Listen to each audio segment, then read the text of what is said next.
Thanks for joining us. I'm Carolyn McKenzie. The holiday season can be a time to reflect on the year gone by. And here at Global News, when we remember 2018, there are a few stories we covered that stand out. Not only did they have an impact with you, our viewers, but they also made an impression on the journalists who brought you those stories. Some are headline-grabbing, which led our newscasts. Others, quieter ones that we will never forget. These are the stories we want to share with you now, brought to you by our local journalists from across the country. We begin with an event that brought a number of our local teams together to tell a heartbreaking story that captured the world's attention.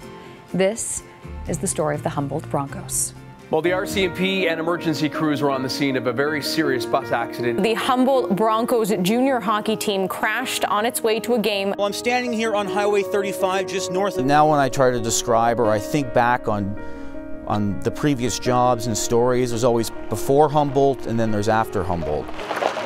One ambulance goes flying by and okay, one ambulance, that's not so bad, and then the second one goes flying by and the third one goes flying by and you can see the stars coming. The ambulance is coming back, some had flashing lights and some didn't, and that was what was a little concerning to me. That got me thinking pretty deeply about what we were about to show up to. I remember we got out and it was freezing, pitch black, and absolutely freezing up there. It was frigid. The air smelled like fuel. I remember mud being everywhere. It was just a scene that I never want to experience again. The most salient image for me was a slapshot DVD, a classic hockey movie, a mainstay for any team that's on the road, and the DVD was laying in the mud. You could still see it, and it was broken in half. The broadcast team for Global News, it wasn't just from Saskatoon. It was Saskatoon, Regina, Winnipeg, Calgary, and Edmonton. So I immediately started looking for the connection to Regina, and that's when I came across Adam Harold, who was the youngest member of the Broncos. He played for the Pat Canadians, the local AAA hockey team here. We walked into Adam's bedroom, and the first thing that stood out to me was this perfectly gift-wrapped wakeboard. And it was just there on the bed, waiting for him to come home because his birthday was in 4 days. And it was this picture of a life that was so young and so ready to be lived that it just ended at the snap of a finger. They weren't during the interviews. It was never those moments when you sat down with a camera in somebody's face and had them be raw and talk about their emotions. It was the raw and the realness outside of that, sitting and talking to that gentleman where he turned and just said, "Can I hug you?" And we both started bawling. Something that I will absolutely never forget is the sound of the kids crying at that arena that day. And then also at the memorial, the utter silence in the arena as thousands of people stood together, hoping to come together in some sense of the word and try to make sense of this tragedy. I've covered tragedies before. This was so much more than a tragedy. Today, and for every day forward, we are all Humboldt Broncos, and we will be forever Humboldt Broncos strong. We had almost 700,000 people at one point watching that. And the reaction and the response that we have from our online audience was, thank you for telling this story in a compassionate manner without sensationalizing it. And to me, that meant a lot. The Broncos who survived this crash, some of them that I spoke with are among the most remarkable people I've ever met. The likes of Caleb Dahlgren. This is a young man who was involved in the crash, was injured in the crash. He doesn't remember a great deal of his recovery in hospital, but he still smiles. Everybody on that bus, I want to do it for them because they're not here right now, and I am, so I need to do it for them. Some Broncos face a longer road to recovery. You can look at players like Lane Matichuk. This is a young man who spent a great deal of time in hospital. He had one of the longest hospital stays out of any of them. You're getting stronger. Yeah, he's getting stronger. One truly amazing story that emerged from this tragedy is that of Lethbridge's Logan Boulay. The 21-year-old defenseman signed his organ donor card just weeks before the collision, and that decision allowed him to save 6 other lives. His selfless act made national headlines, and soon people right across the country were signing their cards too. At last count, the Logan Boulet effect has seen more than 100,000 Canadians become organ donors, all because of Logan's gift. I got to listen to Logan's heart, and now someone else has his awesome heart in their body, and it was beating really strong. So I'm so happy for someone. It was so impactful then and even now that in the midst of such an awful tragedy, a story like this emerged that's uniting people coast to coast in what truly is a life-saving effort. As a journalist, this is the type of story that you never want to cover, but as soon as it happens, you know that there is a duty to cover it. It's definitely close to me, and it will stay with me for a very long time. I don't think Humboldt has never left. It's something I don't think I'll ever forget.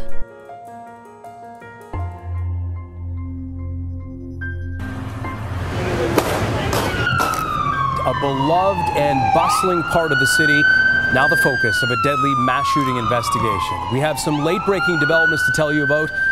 Something had happened, something big had happened. Shots fired on this busy street, iconic street, another iconic street, the Danforth. So many officers and flashing lights, and there was people everywhere. You're winding down your day, and then this happens, and you just got to gear up. Move back, everybody.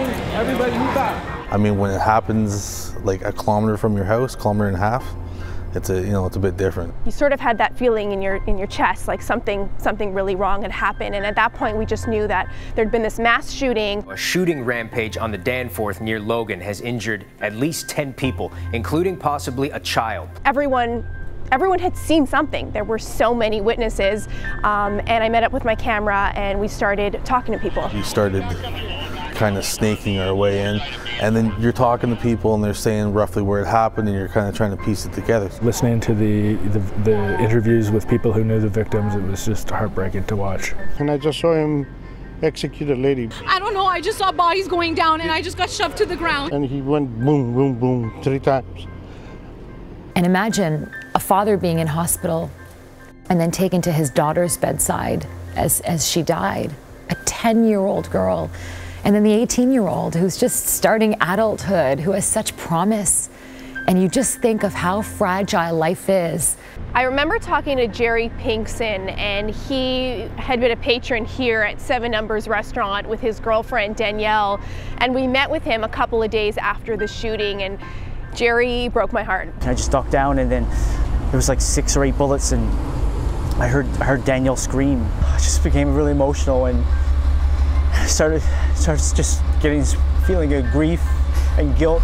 It was the biggest scale of a manhunt that I've ever seen. When there's a tragedy like this, people are searching for answers, and you're trying your best to provide anything. Over the course of the next couple of days, people were really looking for a place to come together as a community, people from across the GTA, and they ended up coming here to this fountain. It goes like this. What hits me so much about it now, looking back, is the resilience. The resilience of Torontonians. We were shaken, we were confused, we were angry, but at the same time, we showed strength, we showed resilience, we showed compassion. Hallelujah. Please sing along. Hallelujah. Hallelujah.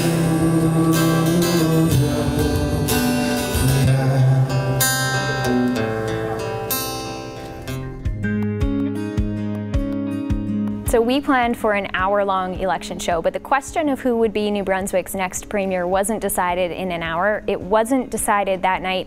In fact, it wouldn't be decided for more than a month. Let's go to Morgan Campbell, who is at Liberal headquarters this evening in Grand Dig. And Morgan, what's it feeling like in the room there tonight? That's when those numbers started to slowly come in that would show that the Green Party, the Conservatives, and the People's Alliance, a group that had never had an elected member, were starting to get not just 1 seat, but multiple seats. The room instantly changed. Oh, these are the ridings where the third parties are leading or elected. Even after 4 hours on the air, we couldn't make a call about who the government was going to be because it was simply too close to call. We needed to wait for the speeches to see who would concede. No sign of Blaine Higgs is right. All eyes are on the door waiting for Gallant to show up. So as you can imagine, it was quite an exciting yet jaw-dropping experience. Let's have a look now at where the parties stand at this moment, tied, as we mentioned, at 21 and 21. So there were so many interesting storylines to follow that night. New Brunswickers made history in a number of different ways. They elected the most third-party candidates to the legislature, and they elected the first minority government in almost a century. You know, this isn't a very decisive win. Obviously, the votes are very split. They voted for change, not the status quo. In the days that followed the election, there were a lot of twists and turns and bends in the road. All eyes really were on New Brunswick, this little province that had quite the political, it was really facing a political debacle. After a non-confidence vote, Brian Gallant's Liberals were defeated and he's now resigning as party leader. Meanwhile, PC leader Blaine Higgs was sworn in as Premier. I, Blaine Higgs, do swear that I will. And the story doesn't end there. We're keeping a very close eye on the legislature to see how long this minority government will stay in power.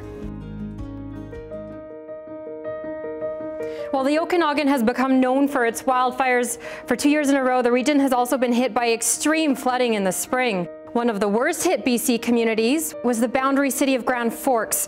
2 rivers overflowed, and when we arrived, we found much of the downtown underwater. An entire neighborhood was left with almost nothing. What a waste. What a waste. All this stuff you put together.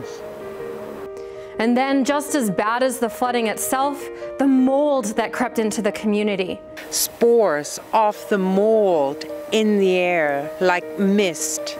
The impact of flooding so devastating that at least one neighborhood may be permanently abandoned. Its residents moved to new locations. But Grand Forks wasn't the only community dealing with overwhelming water. The South Okanagan and Similkameen valleys were also hit hard. The flooding so widespread, the damage so bad, the Canadian military was brought in. This is unprecedented. It's almost biblical. And all that water had to go somewhere, flowing downstream into Osoyoos Lake, turning roads into rivers. Fish were swimming in the streets. As water levels rose, so did sandbag walls and the number of people forced from their homes. Dark Creek has breached its banks. Our Shelby Tom reported extensively from flood-damaged areas. Further flood Sportsman's Bowl Road. The South Okanagan Similkameen is my home. These are my neighbors. So to see people facing adversity evacuated from their homes, in some cases for several months, was heartbreaking. But we were out there every day telling people stories and seeking answers from authorities on their behalf. When evacuees were allowed to return, they had to wade through the water, trying to salvage what they could. This was my memories of my husband and my mom. The flooding finally receded, and ironically, the Okanagan went on to have one of the driest and smokiest fire seasons on record. I approached the 5-part series Pride Without Prejudice knowing that the LGBTQ community is still marginalized and facing discrimination.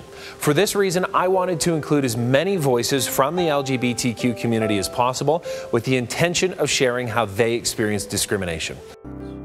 Little moments where you have to come out all the time, like if I'm talking to an insurance company and I say like my wife needs insurance or put her on my plan and they stumble over their words and you're just like, yeah, I know. Like I have to come out to everybody every day.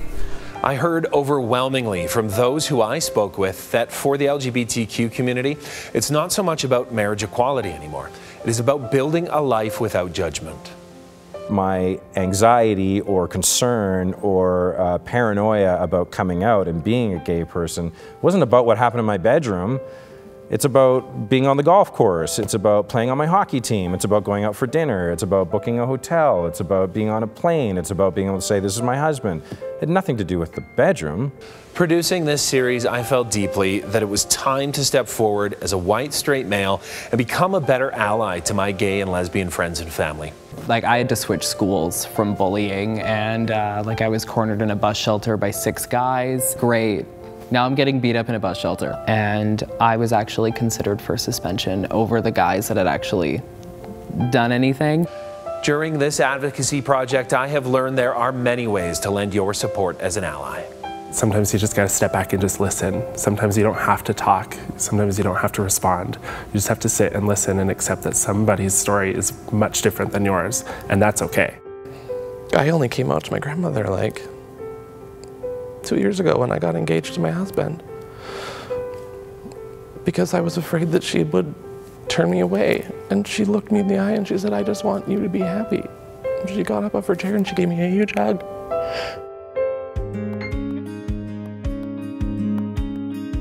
Well, at Global Montreal, one of our commitments is being connected to the things that matter to people in our communities. So when we heard that a popular local pub in a small English neighborhood was about to be turned into condos, we thought that would hit a nerve. Our reporter Felicia Perillo was the first on the story last May. So I saw condo plans where the Pioneer's located, and I thought to myself, wait, they can't tear that building down. People are going to be really upset. So I made some calls and I realized that it hadn't been advertised, it hadn't gone through council or public consultations. No one really knew about it.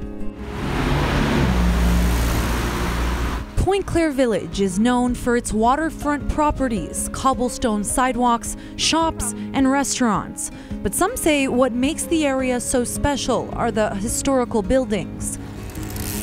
The Pioneer on Lakeshore Boulevard is one of them. Well, Felicia turned her hunch into that first story on the Pioneer. Every other local media outlet picked it up. The difference is Global Montreal stayed on the story.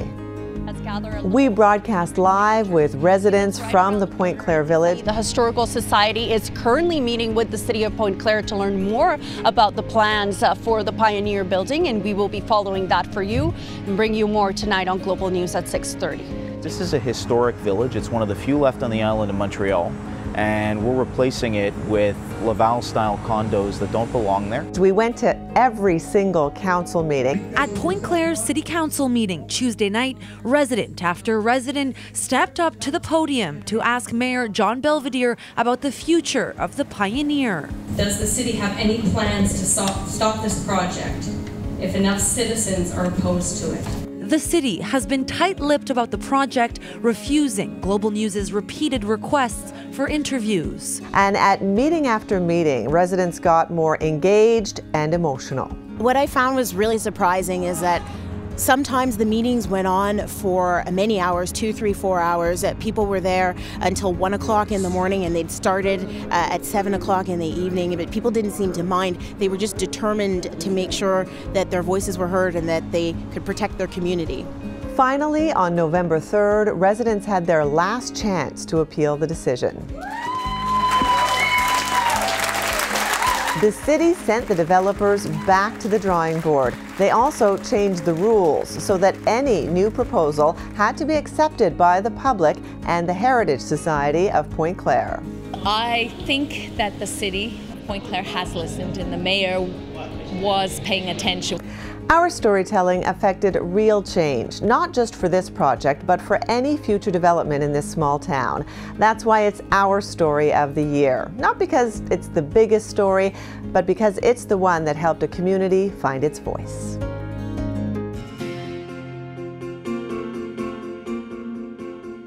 Sometimes a story comes along and sits right in your lap, and that's what Kai did this year. But he's no lapdog.